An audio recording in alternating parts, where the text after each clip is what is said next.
غسل کے آداب قرآن مجید میں آتا ہے وَإِن كُنتُمْ جُنُبًا فَاطَّهَّرُوا وَإِن كُنتُمْ مَرْضَىٰ أَوْ عَلَىٰ سَفَرٍ أَوْ جَاءَ أَحَدٌ مِّنكُم مِّنَ الْغَائِطِ أَوْ لَامَسْتُمُ النِّسَاءَ فَلَمْ تَجِدُوا مَاءً فَتَيَمَّمُوا صَعِيدًا طَيِّبًا فَامْسَحُوا بِوُجُوهِكُمْ وَأَيْدِيكُم مِّنْهُ مَا يُرِيدُ اللَّهُ لِيَجْعَلَ عَلَيْكُم مِّنْ حَرَجٍ وَلَٰكِن يُرِيدُ لِيُطَهِّرَكُمْ وَلِيُتِمَّ نِعْمَتَهُ عَلَيْكُمْ لَعَلَّكُمْ تَشْكُرُونَ۔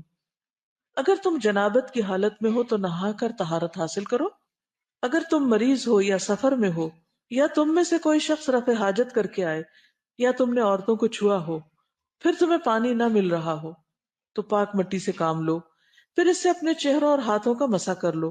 اللہ تم پر زندگی کو تنگ نہیں کرنا چاہتا بلکہ وہ تو یہ چاہتا ہے کہ تمہیں پاک کر دے اور تم پر اپنی نعمت پوری کرے تاکہ تم اس کے شکر گزار بنو۔ نبی صلی اللہ علیہ وسلم نے فرمایا اللہ تعالیٰ کا ہر مسلمان پر حق ہے کہ ہر 7 دن میں ایک دن وہ غسل کرے۔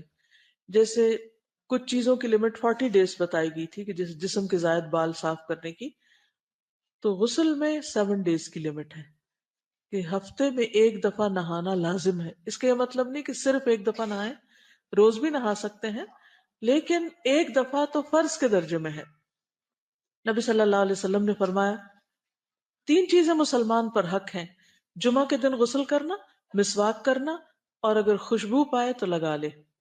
حضرت عائشہ سے روایت ہے کہ جمعہ پڑھنے کے لیے لوگ مدینہ کی بستیوں سے اپنے گھروں سے لمبی قمیص پہنے آتے، ان پر گرد و غبار پڑی ہوتی اور ان سے بدبو آتی تھی۔ ان میں سے ایک آدمی رسول اللہ صلی اللہ علیہ وسلم کے پاس آیا جبکہ آپ میرے پاس تھے، تو رسول اللہ صلی اللہ علیہ وسلم نے فرمایا کاش کہ آج کے دن کے لیے تم غسل کرتے تو اس طرح اسمیل نہ آتی۔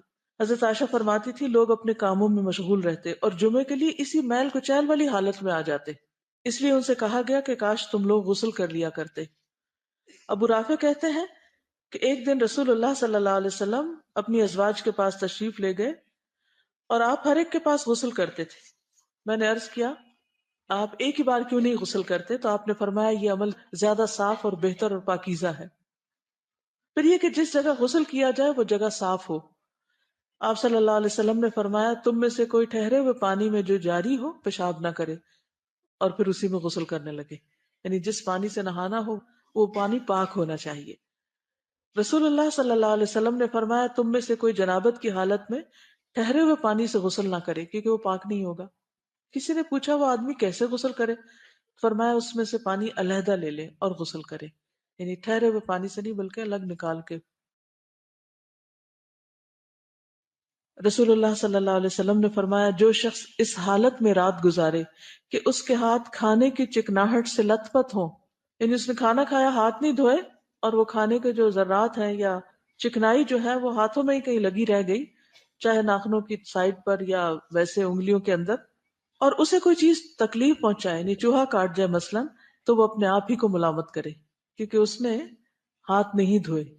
تو ویسے تو سونے سے پہلے وضو کرنا چاہیے، لیکن اگر وہ نہیں کرنے کی توفیق تو کم از کم کھانے کے بعد ہاتھ دھو کر سویا جائے۔ پھر طہارت کے لیے دائیں ہاتھ کو استعمال نہیں کرنا چاہیے۔ رائٹ ہینڈ طہارت کے لیے نہیں، ناک صاف کرنے کے لیے نہیں، کسی بھی گندے کام کے لیے لیفٹ ہینڈ استعمال ہوگا، بایاں ہاتھ۔ نبی صلی اللہ علیہ وسلم نے فرمایا جب تم میں سے کوئی پیشاب کرے تو اپنا عضو اپنے دائیں ہاتھ سے نہ پکڑے، نہ دائیں ہاتھ سے طہارت کرے، یعنی استنجا بائیں ہاتھ سے کیا جائے۔ رسول اللہ صلی اللہ علیہ وسلم کا دایاں ہاتھ وضو اور کھانے جیسے کاموں کے لیے مخصوص تھا اور بایاں ہاتھ بیت الخلاء میں استنجا کرنے اور دیگر اسی طرح کے کاموں کے لیے۔ یہ حضرت عائشہ کی روایت ہے۔ ہاتھ پاؤں دھوتے وقت اچھی طرح ملنے چاہیے اور جوڑوں کو بھی دھونا چاہیے، یعنی کہ انگلیوں کے بیچ کے اندر بھی خلال کرنا چاہیے اور خوب مل کے جوڑ یہ دھونے چاہیے، کیونکہ جوڑوں کے اوپر جو بل ہوتے ہیں اس میں بعض اوقات ایسے ذرات یا جراثیم پھنسے رہ جاتے ہیں جو نہیں دھلتے تو صحت کے لیے نقصان دہ ہوتے ہیں۔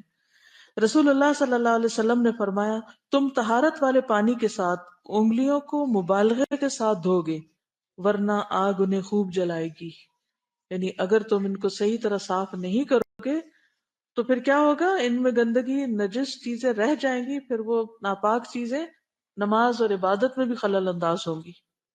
تو اس لیے آپ دیکھیں کہ یہاں وعید بھی آئی ہے کہ جو نہیں صحیح طرح دھوئے گا اس کے لیے کیا ہے، آگ۔ پھر اسی طرح اگر پاؤں صحیح طرح نہیں دھوتے وضو میں، ایڑیاں خشک رہ جاتی ہیں، تو اس کے لیے بھی حضرت ابو ہریرہ کی روایت ہے کہ نبی صلی اللہ علیہ وسلم نے فرمایا ویل للعقاب من النار، خشک ایڑیوں کے لیے آگ کا عذاب ہے۔ پھر انگلیوں کا خلال، نبی صلی اللہ علیہ وسلم نے فرمایا میری امت میں خلال کرنے والوں کے لیے واہ واہ حبذا، گڈ جاب، کتنا اچھا کام کیا۔ یعنی خلال کیا ہے؟ یعنی انگلیوں کو باہم ایک دوسرے کے اندر ڈالنا، پاؤں دھوتے وقت پاؤں کے اندر بھی انگلیاں پھیرنا، یعنی دو انگلیوں کے بیچ میں خلال کرنا۔ نعیم بن عبداللہ مجمر سے روایت ہے کہ میں نے ابو ہریرہ رضی اللہ عنہ کو وضو کرتے ہوئے دیکھا، بس انہوں نے اپنا چہرہ دھویا تو اس کو پورا پورا دھویا۔ پورا پورا کا مطلب یہ ہے کہ بالوں تک اور ادھر کان کی لو تک اور چن بھی۔ پھر اپنا دایاں ہاتھ دھویا یہاں تک کہ بازو کا ایک حصہ دھو ڈالا۔ دایاں ہاتھ دھویا تو کس طرح؟ یعنی یہاں تک۔ پھر بایاں ہاتھ بھی بازو تک دھویا، اور جو وضو کے لیے دھوتے ہیں تو پھر کونیوں تک۔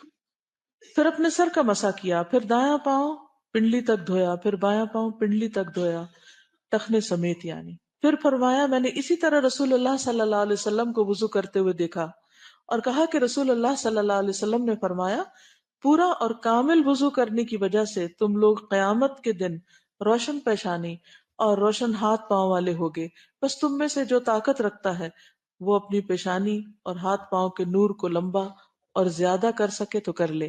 یعنی دنیا میں جتنا اہتمام سے تم وضو کرو گے اتنی ہی زیادہ بہتر چمک پاؤ گے آخرت میں۔ یہ صحیح مسلم کی روایت ہے۔ پھر اسی طرح ناخنوں کو تراشنا، ناخنوں کو صاف کرنا۔ آج کل کیا ہو رہا ہے ہمارے ہاں، ہر دوسرا شخص ناخن بڑھانے کو قابل فخر بات سمجھتا ہے، حالانکہ ناخن بڑھانا کس سے مشابہت رکھتا ہے؟ جانوروں سے، لیکن نظر ہے نا فرق، تو اس لیے وہ ویسے ہی دکھتے ہیں۔ شیطان کا کام کیا ہے؟ وہ برے اعمال کو کیا بنا کے دکھاتا ہے؟ خوبصورت۔ زین لہم الشیطان اعمالہم، انسانوں کے اعمال جو برے اعمال ہوتے ہیں ان کو شیطان خوبصورت بنا کے دکھاتا ہے، اتنا خوبصورت، اتنا اٹریکٹیو کہ بعض اوقات انسان کو اس میں برائی دکھتی ہی نہیں۔ اگر کوئی سمجھانے کی یا منع کرنے کی کوشش کرے تو انسان سننا بھی نہیں چاہتا کہ یہ کیا بات کر رہے ہیں، سب لوگ ایسے ہی کرتے ہیں۔ رسول اللہ صلی اللہ علیہ وسلم نے فرمایا زیر ناف بالوں کا مونڈنا، ناخن کاٹنا، مونچھوں کا کتروانا فطری چیزیں ہیں، یعنی یہ فطرت کا حصہ ہیں۔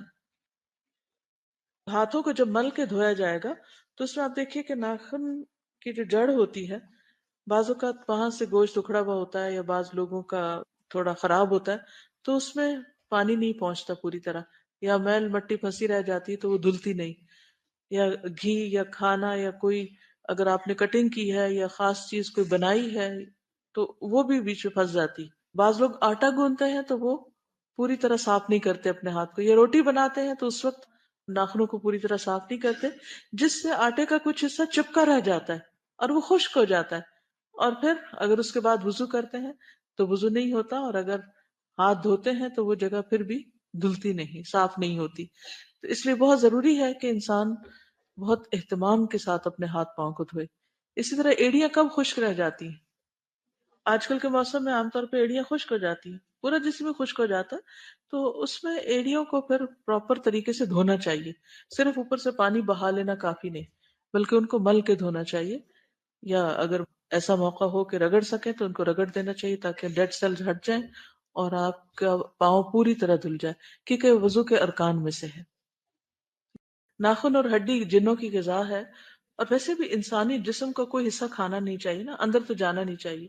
میرا نہیں خیال کہ وہ کھانے کے لیے ہوتا، لیکن یہ بھی ہو سکتا ہے کہ اس کی وجہ سے پھر انسان کے اندر ایسے اثرات بھی آ جائیں جو جنوں سے مشابہت رکھتے ہیں، یہ بھی ہو سکتا ہے۔ پلیز کوئی بھی اس کو پرسنل نہ لے یا یہ نہ سوچے کہ یہ اس کے اوپر بات ہو رہی، ہو سکتا ہے آپ میں سے بھی کسی کو کوئی عادت ہو، لیکن ایسا ہوتا ہے کہ جو کچھ بھی ہم کرتے ہیں اس کا ہمارے مزاج پر بھی اثر ہوتا ہے۔ اب جن جو ہم آگ سے پیدا ہوئے ان کی غذا اگر یہ چیزیں ہیں فار ایگزامپل، تو ان کے اندر ایک غصے کا یا ایک ایسا ایلیمنٹ بھی موجود ہے، تو یہ بھی انسان سوچے کہ اگر اس طرح کی میں چیز کروں گا تو اس سے میرے مزاج پر بھی اثر پڑے گا۔ جی آپ، جی ایسا ہو سکتا ہے کہ مثلاً جو فارغ ایسا وقت جس میں انسان کو اپنی عادت کو خود پتا ہوتا ہے کہ کون سا وقت ہوتا ہے جس میں زیادہ کاٹنا شروع کر دیتی، تو اس وقت پھر انسان گلوز وغیرہ بھی پہن سکتا ہے۔ جی آپ، صرف یہ ہوتا ہے کہ ہم سوپ لگا کے اور تھوڑی دیر مل کے آگے پیچھے سے تو بس واش کر لیتے ہیں. تو ڈاکٹر صاحب نے بتایا تھا کہ سوپ لگا کے پہلے ساری ہتھیلیوں کو کرنا پڑتا ہے, پھر انگلیوں کو آگے سے پھر پیچھے والا سارا کرنا پڑتا ہے, اور انگلیوں پہ اسی طرح خلال ہے, اور پھر یہ جو ناخنوں کے آگے ٹپ ہے ان کو جو ہے ایک دوسرے کے اوپر جو ہے وہ رگڑنا پڑتا ہے. پھر جو تم ہے اس کو بھی ایسے کرنا پڑتا ہے کیونکہ اس میں بھی عادت ہے. تو وہ تقریباً 5-6 منٹ لگے تھے ہینڈ واش ہونے میں. تو انہوں نے کہا آپ اپنے بچوں کو جب ہینڈ واش کروائیں تو اسی طرح سکھائیں پراپر. تو ایسے ہم ذرا کام نہیں کرتے ہیں کیونکہ کافی دیر اس پروسیجر میں لگتی ہے. ایٹ لیسٹ جب ایسا کسی چیز کو چھوئیں جس میں انفیکشن ہو یا گندگی ہو تو اس کے بعد تو انسان کو پھر پراپر دھونے ہی چاہیے, صرف پانی بہا کے نہ بھاگنے والی کرے. یعنی اگر 5-6 منٹ نہ بھی لگے تو ایٹ لیسٹ 30 سیکنڈز تو لگائے ہی. کینیڈا میں ایک جگہ میں گئی تو وہاں پر ڈاکٹر کا کلینک تھا, تو جب میں واش روم میں گئی تو وہاں پر جو سنک تھا اس کے ساتھ لگا ہوا تھا کہ اپنے ہاتھوں کو 20 سیکنڈز تک رب کریں, یعنی کہ دھوتے وقت. تو پھر اس سے مجھے یہ عادت پڑی کہ اگر آپ صرف 20 سیکنڈز بھی اپنے ہاتھ ملتے رہیں اچھی طرح آگے پیچھے تو وہ پھر پوری طرح دھل جاتے ہیں. وضو کی حالت میں اگر آپ ویزلین یا کوئی بھی ایسی پیٹرولیم جیلی لگا کے ایک دفعہ آپ جرابیں پہن لیں اور باقی نمازوں میں آپ صرف مسح کرتے جائیں, اور اس کے بعد اگر اگلے دن آپ دیکھیں گے تو آپ پہلے سے بہتر ہوں گے. پھر اگلے دن صبح اگر آپ دھو رہے ہیں تو اس میں کوئی بھی چیز خشک باقی نہیں رہے گی. جی جی, وضو میں خشک نہ رہے. وضو دن میں 5 دفعہ کرنا ہوتا ہے تو اس لیے ویسے ڈرائی ہو جاتی ہے تو ظاہر ہے کہ سب کو کچھ نہ کچھ تکلیف ایسی ہو جاتی ہے, لیکن چونکہ اس کا تعلق وضو سے ہے تو وضو نہیں ہوگا اگر خشک رہے گی. عموماً آپ دیکھیے جب ہم وضو کر رہے ہوتے ہیں تو ہم میں سے کتنے لوگ ایڑی کو ملتے ہیں, کتنے ہارڈلی ملتے ہیں ہم. سامنے کا حصہ پھر بھی انگلیوں میں خلال وغیرہ کر لیے, دھو لیا, لیکن پاؤں اٹھا کے نیچے سے اس کو رب کرنے میں ایک مشکل ہوتی ہے. کیوں نہیں لگے گا؟ آئل یا سوائل کوئی بھی ایسی چیز جو بہنے والی ہو وہ وضو میں حائل نہیں ہے. ٹھیک ہے, یعنی اس چیز کے بارے میں ذہن میں رہے کہ بعض لوگوں کو یہ خیال آتا ہے کہ اگر ہم نے کہیں بھی تیل لگا لیا تو ہمارا وضو نہیں ہوگا. ایسا کچھ بھی نہیں ہے. مسے میں وضو میں تیل حائل نہیں ہے کیونکہ تیل خود پانی کی طرح بہنے والی چیز ہے. اگر وہ لگتی تو وہ ٹھہرنے نہیں دیتی, وہ اسکن کو ڈھانپتی نہیں ہے. اسکن کو ایسی چیزیں ڈھانپتی ہیں کہ جو سالڈ ہوتی ہیں.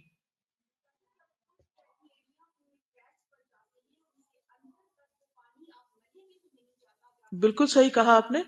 ایڑیاں جب خشک ہوتی ہیں تو کریکس پڑتے ہیں, کریکس کے اندر انفیکشن ہوتا ہے, بعض اوقات اس میں مزید مٹی اور گندگی اور جرمز پھنس جاتے ہیں. طہارت پوری نہیں ہوتی, طہارت کے تقاضے پورے نہیں ہوتے. ٹھیک, یعنی ان چیزوں میں احتیاط کی ضرورت کیوں ہے؟ تاکہ ہم پاک صاف ہو کر اللہ کے حضور حاضر ہوں. شروع کی وحی میں یہ آ گیا تھا نا, ورج فہجر, ہر طرح کی گندگی کو اپنے سے الگ کر دیں, چاہے وہ ناخنوں کے اندر ہے, چاہے وہ ان جوڑوں کے اوپر جو لکیریں ہیں ان کے اندر, سلوٹے یا بل جو ہے ان کے اندر, یا خشک ایڑیوں کے اندر, کہیں پر بھی. دیکھیے سمپل سا طریقہ ہے, اسکربر جو ہوتا ہے مٹی کا اور وہ بالکل جھاما جو دیسی قسم کا ہوتا ہے, اگر وہ آپ نہانے والی جگہ پہ رکھ لیں تو جب نہاتے ہیں نا تو پاؤں بالکل نرم ہو جاتے ہیں. تو آپ آخری چیز پاؤں دھونے سے پہلے اگر تھوڑا سا بھی اپنے آپ کو رگڑ لیں تو وہ ساتھ کے ساتھ صفائی ہوتی جاتی, پھر کوئی چیز جمع نہیں ہوتی. اور پرسوں جو ہم سن رہے تھے کہ نہانے کے بعد اگر سرسوں کا تیل لگا لیا جائے پاؤں کے انگوٹھوں کو تو 100 سال کی عمر بھی ہو تو نگاہ کمزور نہیں ہوتی. کتنے کام کی چیز ہے. ایسے جتنے بھی آپ کے پاس اچھی ٹپس ہیں ان سب کو کمپائل کر لیجئے, باہر بورڈ پہ لگا دیجئے. جب آپ فارغ ہو تو اپنے پاس نوٹ بھی کر سکتے ہیں, اور اس میں سے جو جس کو سوٹ کرے, جس کے لیے جو سہولت ہو اس پر عمل کر لیں.